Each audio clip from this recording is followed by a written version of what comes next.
संवैधानिक पद पर बैठे व्यक्ति के बारे में तू तड़ाक की भाषा का इस्तेमाल करना या किसी दूसरे देश की राष्ट्रीय अध्यक्ष को लेकर ऐसी अपना बिहेवियर दिखाना, गले लगाना, दोनों राष्ट्रीय अध्यक्षों को बदनाम करना, क्या आपको ये ठीक लगता है? बताता हूँ। बिल्कुल गलत, लेकिन आया कहां से? जो बोगे वो काटोगे। प्रधानमंत्री जी, उनकी मंडली, उनके जो लफंडर सांसद हैं, यही तो बोए थे, वही काट रहे हैं। बात तो सही है। डॉक्टर निशिकांत दुबे, ये ट्वीट है मेरे पास उनका ट्वीट है, लिखा है राहुल गांधी जी इस गले पड़ने को जठराग्नि कहते हैं या कामाग्नि। एक प्रधानमंत्री, देश की पूर्व प्रधानमंत्री जिन्होंने देश के लिए शहादत दी, उनके लिए इस तरह की बेहूदगी भरी भाषा का इस्तेमाल करना, ये है वो लंपट सांसद जिनकी मैं बात कर रही हूं।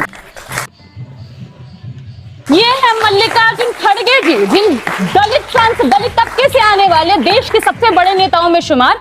उनके लिए इसी सांसद की भाषा क्या है, पढ़ के सुनाती हूँ। बुढ़ी घोड़ी लाल लगाम, बुजुर्ग सांसद के लिए भाषा इस्तेमाल की है इनके लंपट सांसद ने। जी। लेकिन मैं तो ये कहूंगी, इस स्कूल के हेडमास्टर हमारे प्रधानमंत्री जी ही हैं।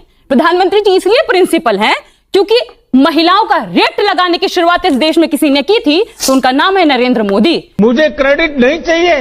50 करोड़ की गर्लफ्रेंड कहना रेट लगाना होता है किसी महिला का। ओपी धनखड़ इनके हरियाणा के नेता है, जिनको चुनाव का प्रभारी बना करके भी भेजे थे दिल्ली में। उन्होंने क्या कहा था? हरियाणा के लड़कों की शादी में बिहार से लड़कियां लाके करवाऊंगा। कितने बार माफी मांगे ये लोग? एक बार माफी मांगे और प्रमोशन से प्रमोशन उनको देते गए। अनेक तरह के गालीबाज। उत्तराखंड के इनके एक नेता कहे थे बिहार की लड़कियों के बारे में, बिहार में तो लड़कियां 20,000 रुपए में मिल जाती हैं।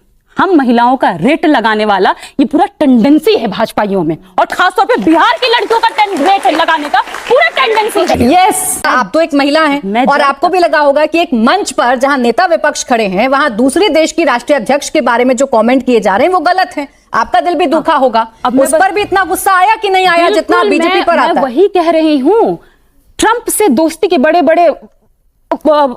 बड़ी फेंक रहे थे भाजपाई। कभी आपने देखा ट्रू मोदी लिखा हुआ? नहीं तो। कभी आपने देखा पुतिन के साथ पुतो भी लिखा हुआ?